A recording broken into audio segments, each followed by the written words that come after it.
Trump نے army میں بہت بڑا شیک اپ کیا اور اپنے joint chief of staff 4 star general کو اتار دیا ہے، چارلس براؤن کو، اور اس کے بعد وہاں اس کی جگہ جس کو لگایا ہے وہ ریٹائرڈ جنرل ہے، وہ ریٹائر ہو گیا ہوا ہے۔ ریٹائر کو واپس لا کے پہلی دفعہ امریکہ کی ہسٹری کے اندر دوبارہ چیف آف جوائنٹ سٹاف لگا دیا گیا 4 اسٹار جنرل۔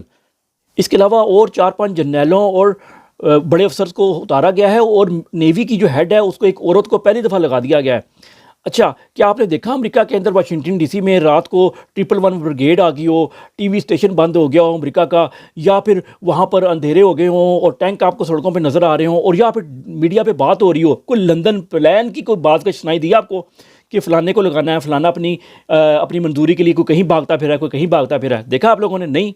اسی لیے امریکہ ترقی یافتہ ملک ہے۔ جو ہمیں بتایا جاتا ہے نا کہ اگر ہم نہ ہوتے تو تم لوگ عراق، شام اور لیبیا بن جاتے۔